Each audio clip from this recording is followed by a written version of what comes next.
What's going on, guys? Here we are back for day number 66 of the cut.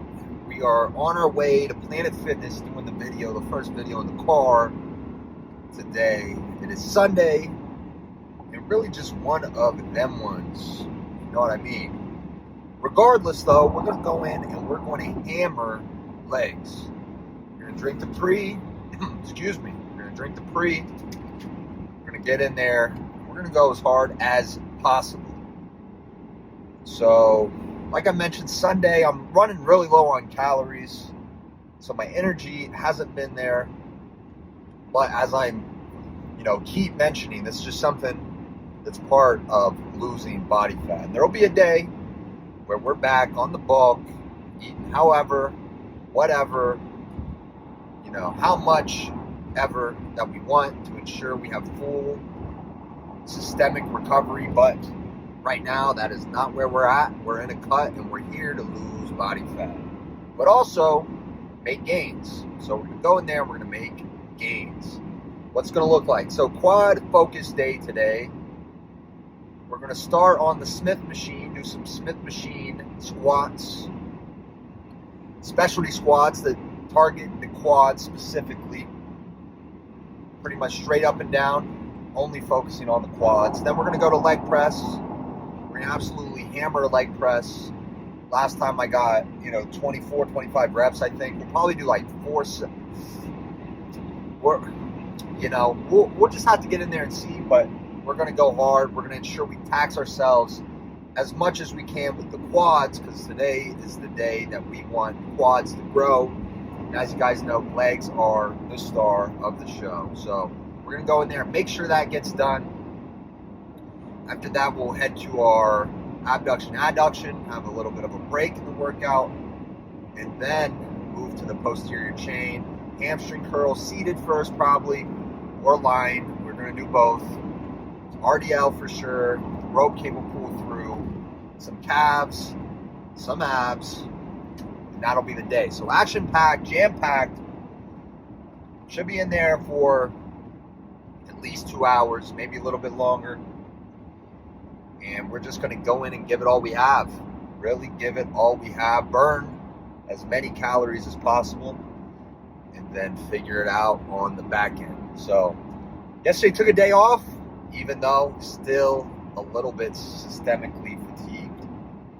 It's never stopped us before. Won't stop us today. Now, if you are too fatigued, you need a little bit of a deload. I wouldn't advise somebody against that. But where we're at in the program right now, it's time to push. We're pushing. This next week is a push week. The week after that is a push week. We might scale it back a little bit for a week after that, so 3 weeks away. And then it'll be the home stretch. Time to really get after it. So that's the story. We're driving. It's snowing. The weather's been crazy. It was just 70 degrees. Now it's back to 35 with a little bit of a flurry.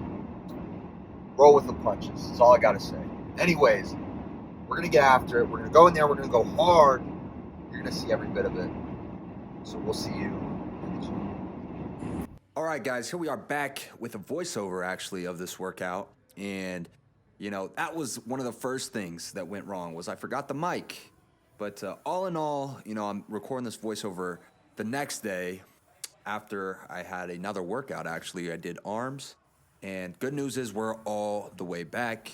But before we move on, we got to recap this one. So, had an off day. I did get in the quadriceps. We did the whole entire quadricep workout. But when we got to the posterior chain, just wasn't having it. And it was because I was malnourished, undernourished, underfed, however you want to put it, overtrained for the amount that I was eating. And thus, I needed more food. So I ate last night, and we're all good to go again. But anyways, here we go. We're warming up on the Smith machine squat. 135 was a warm-up. 225 was a working set. And I actually pyramided this up to 315. After this set, you'll see. But this is 225. Want to make sure you go deep. Get very deep in this squat. This is a quad dominant movement. You only want to use the quad. So this is the set for 315. 3 plates on each side. And you want to ensure on this movement, and you see here, I didn't get the depth. First rep, bad depth. Second rep, good depth. Third rep, good depth. So you want to ensure you get depth because your quad is flexing itself or stretching itself in this case over the knee.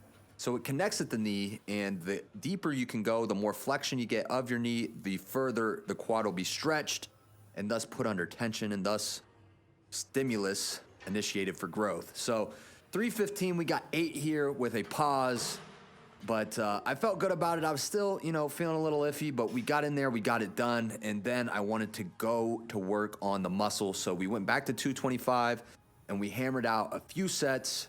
We went as hard as possible here. And, honestly, when I'm doing these sets, I could literally feel my stomach empty. Even though I had a big breakfast, my stomach was empty. I felt a rumbling, and I just wanted food. I knew my body needed nourishment, but it's too late when you're in the gym, in the workout. So we did what we could, but like this exercise a lot. It is taking the place right now of the hack squat. Hack squat is my favorite movement for the quads, and a movement where I can really load up and go heavy. Now, this is not, of course, a traditional squat. I'm not using my glutes or my hamstrings at all. It's all in the quads, and the way that you do that is through foot positioning. I have my feet in front of me and my body straight up and down, so my quads are getting the brunt of the movement. And by doing this, you can ensure stimulation, and I promise you, you'll grow. You will do less weight, especially with the depth, which is fine. Weight doesn't matter. Your muscle doesn't know how much weight is on the bar. It only knows how much tension is being put under. So that's the story there. One final set. As you can see, we ran this up. We did a lot of sets, and we're still getting good depth. We're still going hard. We're still pushing. And this is where all my energy went, to the quadriceps, which is fine because the last time we did legs, we did the posterior chain first. And of course, that got the brunt of the work, but I was still able to get a great quad exercise after that. If you remember, we didn't do the squat, but we did leg extension and we did leg press. But today I went so hard on the quads, or I guess this day I went so hard on the quads that the hamstrings just weren't having it, and I was out of my energy source. But that's the last set of Smith machine. Then we're moving on to leg press. And the one thing I don't like about Planet Fitness is they don't want lunks, I guess is what they call it. But really, essentially, they don't want people pushing a lot of weight, which you can work around and you can still get a great physique, but a leg press is one that is more difficult. So all you can do is 5 plates aside. As you can see where that bar is that has the weight on it, there should be another one above it, but they removed it. So they took it out, and now it's no longer there. So at least you could get 10 plates on. I mean, I wouldn't use 10 plates. I would probably go to the most 8 plates, maybe 9 plates if I start to get stronger. I was in a bulk. 10 plates would probably be a max for the foreseeable future, but 5 plates just isn't enough. So how do I make up for that? Well, the way that you increase intensity in this case is you add reps. So you do more reps. And the way that I did it with this is, on the last exercise you saw, the Smith machine squat, I increased the weight in a pyramid fashion, 135, 225, 315, then back 225, 225, 225. This, I increased the reps. So the first one I did 12 reps. The second one I did 15 reps. The third one, which you're watching right now, I'm pretty sure, 20 reps. And then the last one was an all-out max set, and I think I got maybe 23. We'll have to watch. But regardless, the way that I increased the intensity, ensure that I hit my quads how they needed to be hit in order to grow, is increase the reps. I do more reps, and the last set is to absolute failure. So I think that was the second set. I think this is the third set, and I should get 20 here. We'll let you sit back and watch this one.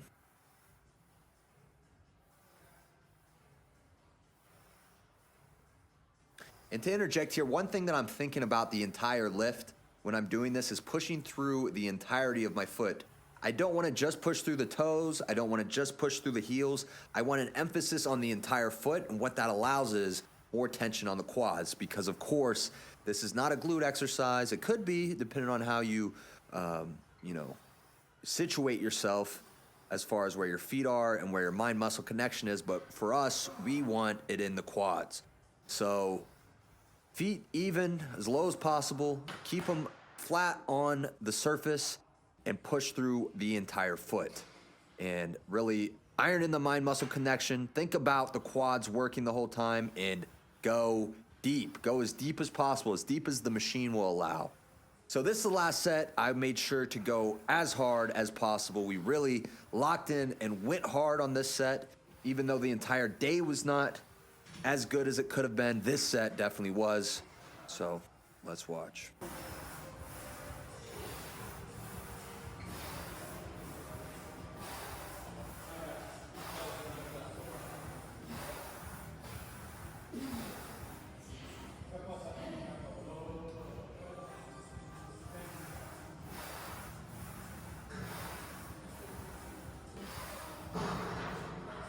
And a technique to push past failure a little bit is to pause, lock out. If you lock out, you get a couple more reps. And as you can see there, I'm gassed. Gave it all I had. Gave it all I had. So I know the quads were smoked. We smoked them, and we went to do leg extensions. This was the warm-up, but my quads were already all the way pumped up, all the way fatigued, all the way taxed. Still wanted to do leg extensions, though, just to cover the basis of the quad. Little did I know that my legs were about to tell me they've had enough. But regardless, I like the development I'm seeing in my legs, especially when I'm doing leg extension. You can see the teardrops starting to form on the inside of my knee. You can see the outside part of the quadricep starting to take shape, starting to come alive a little bit outside of my leg. And that quad sweep is really what I want to build the most. But in order to build the leg, you got to build the whole leg. And at least for quads, on this day, we did get it in. Can't say the same for hamstrings, unfortunately, but we'll get back to them. Don't worry, we'll get back to them. So running through these sets here, really was thinking about the quads, wanting to fire the quads up. You can see me feeling the muscles, because the most important thing that you need to get out of these exercises, especially when you're at the end and you're trying to really chisel in the details, is the mind-muscle connection. You want that in each individual muscle in the quad. There's 4 of them. You want to be able to feel them all work. And if you can get to that point, I promise you, you'll grow. And, self-evident from my progress. And so one more here. We did this also in a pyramiding fashion. We went up the ladder. I think it was 140, 200, 260, which is the whole stack, and then back down to 200 for a set or two. But I made sure I got everything out of the quads, and if there's one positive I can take from this day, it's the fact that my quads were hit sufficiently. Maybe the body wasn't sufficiently taxed. Obviously it was, because I was a little malnourished, so I didn't have much left to give. But just on the, thinking of maybe I could have burned more calories in this workout, maybe I could have went longer, harder. All that to the wayside, the quads definitely got hit spectacularly. So then we're on to adduction and abduction. You guys know I like to show you one, because this is a rather monotonous exercise, not very exciting, but you got to make sure you get them in, and you got to make sure you do them the right way. Same way you do any other muscle, with tempo, with tension, with intention of working that specific muscle. That is the only thing that you need when it comes to this exercise. You gotta think about what you're hitting, how you're hitting, and how hard you're hitting it. If you don't think about those things when you're lifting, you're going to be stuck in mediocrity. You got to think about these small little cues, and it's really just in the set. In between sets, it'll help if you do the same thing. You don't have to. You can take a rest, take a break, walk around a little bit. You should always walk around, never sit down between sets. But in the set, you have to really dial in these small details. So this is hamstrings. I got to hamstrings. We're warming up here. It feels pretty good. I'm thinking, the right one's giving me a little bit of trouble lately. It's feeling pretty good, so I'm surprised. I'm thinking I'm really going to push it. We're going to do line hamstring curls as well. We're going to do RDLs. We're going to do rope cable pull through. Then we're going to hit calves, and it's going to be a great day. I'm feeling pretty good. As you can see, everything's going okay. But then we get to, the next set, and we're up to a heavyweight. We're going hard. And just to, cut to the chase, because the film's going to cut, I got done with the set. I stood up, and when I straightened my leg, immediate hamstring cramp. And once you cramp up in a muscle, No use to hit it anymore. You'll just cramp more. Better to go home, get some rest, get some recovery, most importantly, food, and be ready for the next day, which we did, and today was amazing. So thank you much. All right, here we are back in the car, and we were really on a downward trajectory the entire day. And it started with feeling depleted, feeling weak. Also, the excuse that it's a Sunday, typically a rest day for most people. And then halfway through the drive to the gym, I realized I forgot my mic. So that wasn't optimal. And then, we got in the gym, we finished quads. Quads felt really good, really got a lot out of the quads. But we got to the hamstrings, and it was really a case of live to fight another day. And what happened was, we were doing the hamstrings, it was all going well. And then right before the top set of the seated hamstring curl, I got a cramp in my right hamstring in between the sets. So just standing straight, I got a cramp in the hamstring. Well, that typically renders yourself useless if that's the muscle you're going to continue to work, because as soon as you work it again, you get another cramp. So today we had to just do quads. We did quads. We did quads as hard as we could, that's for sure. But we lived to fight another day on hamstrings. I am obviously depleted. I am pushing the deficit a little too hard. That's going to lead to cramping. Even though I had 2 bananas before I went to the gym, I take magnesium every day. I drink at least a gallon of water. Lately it's been 1.5 to 2 gallons of water a day. And even that can't save me from being too depleted. So all that means is we're going to go back. We're going to go home. I'm going to have a lot of rice. I'm about to make a lot of rice. I'm going to have some meat. Rice, meat, and vegetable soup. My dad made some vegetable soup for the family. And that is what's going to happen as soon as I get home. So definitely hungry, definitely depleted, underfed, malnourished. And we need to refeed our body in order to get the performance back up to what we're used to. It'll be fine. We'll refeed, and then we'll come back. And I want to go tomorrow. I want to go hard tomorrow. Tomorrow's arms. But if need be, we'll take a rest day.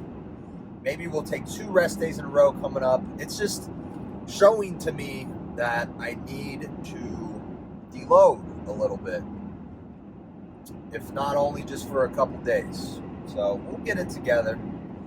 It's all about listening to your body. You always want to listen to your body, and that's how you want to decide and make decisions on moving forward. Because if your intention is to get better and not to have things easier, then you'll make the right decision. If the intention is this is too hard and now I need something easier, then you'll eat the wrong thing. You'll say you don't need to work out, and it'll be all for the wrong reasons. But if your intentions are right, your intentions are pure, and you need to dial it back a little bit, then by all means, that's exactly what needs to happen. So, got the quads in, hamstring, got a couple hamstring exercises in. I did do calves off camera to finish the lift. I had a few. I wanted to do another lying hamstring. I wanted to do RDLs and rope cable pull through. Those are the posterior chain exercises we didn't get to, but the good news is next leg day, it'll be posterior chain focused. And I might mix that in after, so do arms, maybe take a day or 2 off, and then come back with legs again with a hamstring emphasis, just to make sure we're hitting them, because you guys know they're the most important. So all in all, no harm, no foul. Didn't get injured. And it was the right hamstring, which is the one that I have been having a little bit of trouble with as of late. So we just got to get that taken care of, work around it, and continue to move forward. Move forward. Give our body the nourishment it needs in order to accomplish that. Listen to our bodies and continue to eat correctly to ensure we're still losing fat, retaining muscle, and having all the nutrients we need to perform at the highest level. So that's all for me. You know, today is a little disappointing. I hate when these type of things happen. But you have to take it as a stepping stone. You have to be thankful for the fact that I didn't get hurt. You know, the other thing that could have happened is I pushed through the workout and I end up with a strain in my hamstring, and then I can't work the hamstring for a few weeks, which would be worst case scenario. So we're just taking our foot off the accelerator just a little bit. Going to up our calories, at least be in maintenance today, if not a little bit over. And then right back on the diet, tomorrow we're staying on the diet. All we're doing is upping our clean calories in order to hopefully propel us to better heights. So that's all I got. I think that the biggest takeaway from something like this is the same thing I was talking about the other day. If you take one step back, you got to take 3 forward. And the best part about this step back is I did take a step forward by doing the quads first. So we did get a good training session in. I think I burned over 1,000 calories. Everything was going well. Everything was going really, really good. But then the hamstring just started cramping, and that's one thing you can't really move past, a cramp, because it's uncontrollable. You know, if it's just a little bit of a tightness or a strain, you can kind of lessen the weight, go through the motions a little bit, change up the tempo. But if it's a cramp, you're just going to cramp or you're not. And if you cramp, you know, most people know cramps are not fun at all. No fun at all. But anyways, we persevere, we move forward, we reassess, we adjust, and ensure on day 100 we're bringing the best package we've ever had. So that's the story there. It's okay. Sucks. But we'll attack it even harder next time. We'll get right back in the saddle and do what we do best. So appreciate you watching. Some voiceover today, of course, forgot the mic. A lot of things went wrong today, but we still found a way to get at least some work in and improve, get a little bit better. And that is the name of the game. So in the broad scheme of things, you know, let's say in the next year I had one bad day. You know, we're probably going to have more bad days, but we're going to make up from them and have more good days. And even the bad days are a chance to reassess, like I mentioned, and get even better. Learn a little bit of lesson. The lesson here for me is I can't push the deficit that hard and not expect, especially as hard as I train and as hard as I try to perform in the gym, I need more calories. I need to eat a little bit more, take it a little bit slower. But, you know, today's day 66. We still got 34 days, 33 after this one. We'll be all right. We'll get right back in there, keep moving towards the target, towards the goal, and eventually win. So, love you guys.